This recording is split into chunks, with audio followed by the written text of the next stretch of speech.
G.R.. शिक्षण या आपल्या यूट्यूब चॅनलमध्ये आपणा सर्वांचं पुनश्च एकदा सहर्ष स्वागत. राज्य सरकारी कर्मचारी निमसरकारी कर्मचाऱ्यांच्या संदर्भात अतिशय महत्त्वपूर्ण असे 2 शासन निर्णय दिनांक 20 फेब्रुवारी 2024 रोजी निर्गमित झालेले आहेत.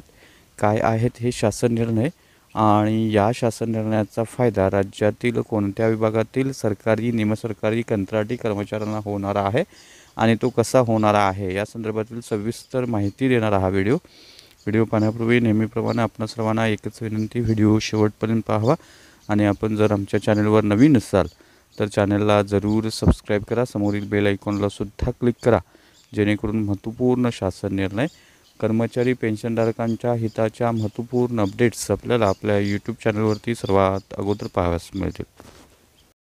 जसं की आपण स्क्रीनवर पाहताय, महाराष्ट्र शासनाचा दिनांक 20 फेब्रुवारी 2024 रोजीचा हा शासन निर्णय. याच्यामध्ये असं म्हटलेलं आहे किंवा या जी.आरचा शासन निर्णयाचा विषय अतिशय महत्त्वाचा आहे. राज्यातील शिक्षकवर्गीय कर्मचाऱ्यांचं सेवानिवृत्तीचं वय 62 वर्षे वयावरून 60 वर्षे करण्याबाबतला कृषी विद्यापीठांतर्गत शिक्षकांच्या संदर्भातला अतिशय महत्त्वपूर्ण असा हा शासन निर्णय. याच्यामध्ये असं म्हटलेलं आहे की कृषी व पदुम विभागाच्या संदर्भातील क्रमांक 1 येथील 4/4/2015च्या शासन निर्णयान्वये राज्यातील कृषी विद्यापीठामधील सहाय्यक प्राध्यापक, सहयोगी प्राध्यापक, प्राध्यापक, अधिष्ठाता आणि संचालक दर्जावरील अध्यापक यांच्या सेवानिवृत्तीची वयोमर्यादा 60 वर्षावरून 62 वर्षे करण्यात आलेली आहे. सर्वोच्च न्यायालयानं सिव्हिल अपील क्रमांक 5527 यामध्ये सेवानिवृत्तीच्या वयोमर्यादेबाबत निर्णय घेण्याचे अधिकार राज्य शासनाला राहतील असा निर्देश दिलेला आहे. सद्यस्थितीत राज्यातील कृषी विद्यापीठातील शिक्षकवर्गीय पदासाठी पात्रताधारक उमेदवार उपलब्ध आहेत व त्यांना संधी देऊन कार्यक्षम मनुष्यबळाची निर्मिती करणे आवश्यक आहे आणि या संदर्भानं कर्मचाऱ्यांच्या नियत वयोमानानुसार सेवानिवृत्तीच्या वयात 4/4/2015च्या शासन निर्णयाद्वारे सेवानिवृत्तीचं वय 60 वर्षे वयावरून 62 वर्षे वाढ करण्याबाबत घेतलेल्या निर्णयाचा फेरविचार करण्याची बाब शासनाच्या विचाराधीन होती आणि या संदर्भात राज्यातील कृषी विद्यापीठामधील आणि संलग्नित व अनुदानित महाविद्यालयातील सहाय्यक प्राध्यापक, सहयोगी प्राध्यापक, प्राध्यापक, विभाग प्रमुख, सहयोगी अधिष्ठाता, शारीरिक शिक्षण निर्देशक, क्रीडा अधिकारी, ग्रंथपाल, अधिष्ठाता आणि संचालक दर्जातील अध्यापकांची नियत वयोमानानुसार सेवानिवृत्तीची वयोमर्यादा 62 वर्षे वयावरून 60 वर्षे करण्यात येत आहे.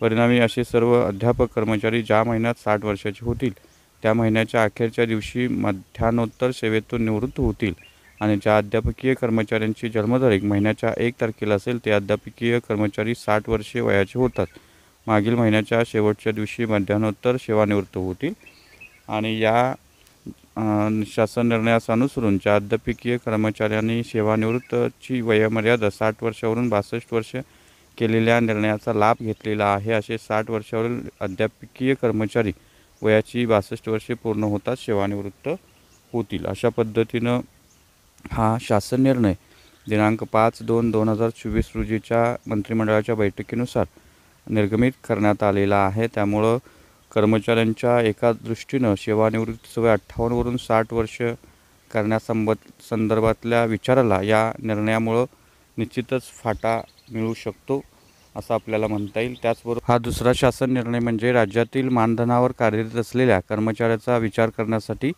सचिव समितीची स्थापना करण्याबाबतला महाराष्ट्र शासनाचा महसूल व वन विभागाचा महत्त्वपूर्ण शासन निर्णय 20 फेब्रुवारी 2024 रोजी निर्गमित झालेला आहे.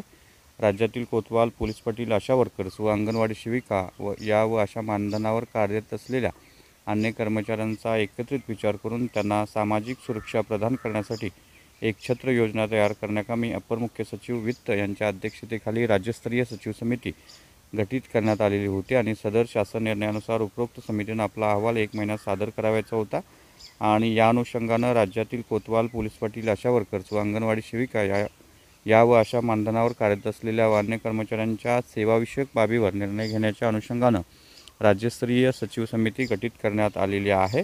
सदर समितीनं मानधनावर कार्यरत असलेल्या कर्मचाऱ्यांच्या मानधनवाढीसह सेवाविषयक बाबींच्या अनुषंगानं संबंधित विभागाकडून प्राप्त होणाऱ्या प्रस्तावास अनुसरून करावयाच्या कार्यवाहीबाबत निर्णय घ्यावा व आवश्यकता भासल्यास उच्च स्तरावर निर्णय घेण्यासाठी आपल्या शिफारशी सादर कराव्यात असं सांगण्यात आलेलं आहे.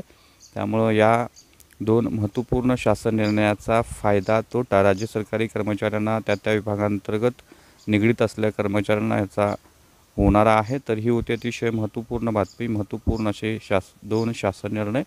अशाच महत्त्वपूर्ण बातम्यांच्यासाठी रोजच्या शासन निर्णयासाठी चॅनेलला जरूर सबस्क्राईब करा. व्हिडिओ आवडल्यास लाईक करा, शेअर करा.